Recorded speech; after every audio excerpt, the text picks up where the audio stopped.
बिस्मिल्लाहिर्रहमानिर्रहीम और अस्सलाम वालेकुम। आज की इस वीडियो में हम देखेंगे एक लास्ट शॉर्ट क्वेश्चन को इस चैप्टर के, जो कि है कि पर्पस क्या है हेडर फाइल्स को यूज़ करने का सी लैंग्वेज में। मतलब कि किस मकसद के लिए हेडर फाइल्स जो है ना आप यूज़ करते होते हैं। सी लैंग्वेज में आप कह लें, किसी भी लैंग्वेज में आप कह लें, उसमें जो बेसिकली यूजेस हैं वो तो खैर उनके कॉमन ही होंगे ना। तो वैसे तो हमने एक बड़ी ही डिटेल में एक वीडियो बनाई थी, इसके ऊपर हमने देखा था कि भाई हेडर फाइल्स होती क्या हैं, हेडर फाइल्स करती क्या हैं। तो मैं तो रिकमेंड करूंगा कि इसका मैं एक लिंक डालता हूँ डिस्क्रिप्शन में, आप वो देख लें पहले। उसके बाद आप यहाँ पे आइएगा तो ये समझना आपके लिए बहुत आसान हो जाएगा। लेकिन अगर आपके पास अभी टाइम नहीं है और आप ये सिर्फ शॉर्ट क्वेश्चन के आंसर के लिए ही यहाँ पे आए हैं, तो मैं एक समरी सी उसकी बताना चाहूँगा। समरी बेसिकली है एक लाइन की, अगर समरी आप उस पूरी वीडियो की पूछें तो जो हेडर फाइल्स है ना, वो जो प्रोग्रामर है ना उसको री इन्वेंट द व्हील वाला जो काम होता है ना उससे रोकती हैं। ठीक है कि भाई एक चीज़ जो है वो बनी पड़ी है, उसी चीज़ को आप दोबारा दोबारा बना रहे हैं और दोबारा दोबारा उसको लिख रहे हैं, तो उसमें गलती भी हो सकती है। दूसरा, एक चीज़ बनी हुई है तो आप उसको क्यों नहीं यूज़ कर सकते, अपना टाइम ज़ाया कर रहे हैं एक और चीज़ दोबारा लिख लिख के, तो उसको आप जो बनी पड़ी है उसको यूज़ कर लें। तो री इन्वेंट द व्हील का जो प्रोसेस है ना, इसको इससे आपको बचा लेती है ये। तो खैर आप वो वीडियो देखें, वो काफ़ी एक्सटेंसिव वीडियो है। उसके बाद जो है ना यहाँ पे आए और इसको आगे कंटिन्यू कर लें। अच्छा, अब हम देखते हैं कि भाई इनका पर्पस क्या है। छोटे छोटे कुछ 4-5 पॉइंट्स के फॉर्म में हम ये देख लेंगे कि भाई किस लिए हेडर फाइल सी लैंग्वेज में यूज़ होती हैं। तो पहली वाली जो है ना बात, तो वहीं से हम शुरू करेंगे कि भाई using header files saves the programmer from writing redundant code which in turn saves times and effort. तो कोड एक इस तरह का है कि भाई जैसे कि एक लाइब्रेरी है मैथ की, अगर आप इस लाइब्रेरी को आगे आप देखेंगे, आप यूज़ भी करेंगे, तो जब हम कोड लिखेंगे तो अक्सर ना शुरू में इस तरीके से आपने लिखा होता है कि हैश इंक्लूड और आगे लिखा होता है मैथ डॉट एच। ठीक है। अच्छा, अब ये लाइब्रेरी जो है ना वो करती क्या है कि इसमें मैथ के कुछ फंक्शंस हैं, जैसे कि पावर कंप्यूट करने का एक फंक्शन है पी ओ डब्ल्यू के नाम से, कुछ और इसमें लॉगरिथमिक के फंक्शंस है लॉग के। ठीक है। अब आप खुद भी चाहें तो सपोज पावर के फंक्शन को आप ले लें, तो आप खुद भी पावर का फंक्शन लिख सकते हैं कि नंबर आए तो उसकी पावर लेनी है कोई, तो आप कहेंगे भाई 8 है तो 8 की पावर 7 लेनी है, तो कैसे होगा कि आप कहेंगे कि रिजल्ट है 8 ही, इसको अपने साथ ही 7 टाइम्स मल्टीप्लाई करेंगे तो जो एंड रिजल्ट आएगा तो 8 की पावर 7 होगा। दूसरा ये तरीका है कि एक इसका आप अपना फंक्शन लिखें, इसकी बजाय आप हेडर फाइल इंक्लूड कर लें, उसको यूज़ कर लें। तो हुआ क्या कि आप एक रिडंडेंट कोड यूज़ करने से बच गए कि आपको एक और कोड नहीं लिखना पड़ा, वो जो कि पहले से लिखा गया था। रिडंडेंट कोड मतलब कि ऐसी चीज़ जो कि पहले से लिखी गई है, आप उसको दोबारा लिख रहे हैं। ठीक है, तो इस चीज़ से आप बच गए। और इसके बचने से आपको फ़ायदा क्या क्या हुआ, तो दो फ़ायदे हुए आपके।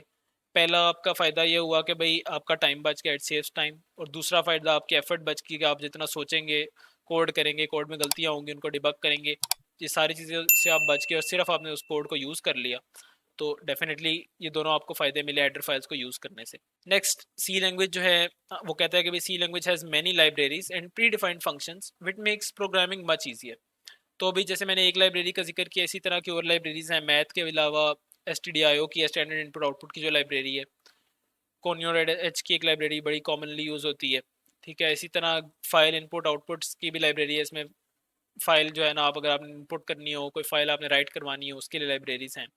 तो खैर ये लाइब्रेरीज विद टाइम जैसे जैसे हमें ज़रूरत पड़ती जाएगी, हम उन सारों को एक एक करके इंक्लूड करके देखा भी करेंगे। और जब आप फेमिलियर हो जाएंगे इससे, तो आप अपने भी कोड लिख रहे होंगे, तो आप अक्सर चीज़ें जो है नेट से भी देख लेंगे कि भाई ये चीज़ इसकी लाइब्रेरी अगर एग्जिस्ट करती है तो आप वो इंपोर्ट करके यूज़ कर लेंगे। और अगर नहीं करती तो डेफिनेटली आप अपनी भी लिख सकते हैं और आगे दूसरों से शेयर भी उसको कर सकते हैं। अच्छा, वो कहता है कि भाई in order to use these libraries and functions वो include the header files at the beginning of the program by using the preprocessor directive. तो अगर आपने इन लाइब्रेरीज को यूज़ करना हो हेडर फाइल्स को, तो आप करते क्या है कि आप हैश इंक्लूड के नाम से एक प्री प्रोसेसर का डायरेक्टिव है, इसको आप लिखते होते हैं। आगे जो कि है आप लाइब्रेरी का नाम लिख देते हैं जिसको आपने इंक्लूड करवाना होता है, और इसको कोड के शुरू में आप लिखते होते हैं, इसलिए कि कोड के आगे आपने इन सारी चीज़ों को यूज़ करना है ना, तो स्टार्ट में ही आप इनको जो है वो कॉल कर लेते होते हैं कि भाई ये चीज़ें मेरी ना इंक्लूड करा दो। तो इन समरी अभी तक हमने देखा कि भाई हेडर फाइल्स होती क्या हैं। उसमें हमने कहा कि भाई इनका फ़ायदा इस्तेमाल करने का ये है कि जो पर्पज़ उसने पूछा था कि वो रिडंडेंट कोड लिखने से आपको बचाती हैं, आपका टाइम बचाती हैं, आपकी एफर्ट बचाती हैं। सेकेंडली हमने देखा कि भाई जो सी लैंग्वेज है इसमें कई लाइब्रेरीज हैं, इसमें के पहले से प्रोग्राम लिखे हुए हैं, इससे आपकी प्रोग्रामिंग करना आपके लिए बहुत ज़्यादा आसान हो जाता है। तो ये एक और हमने फ़ायदा देख लिया, या पर्पज़ आप कह लें देख लिया। और अब हम ये देख रहे हैं कि भाई लास्टली हमने देखा कि भाई जो हेडर फाइल्स हैं उनको इंक्लूड करने से या किया किस तरीके से जाता है।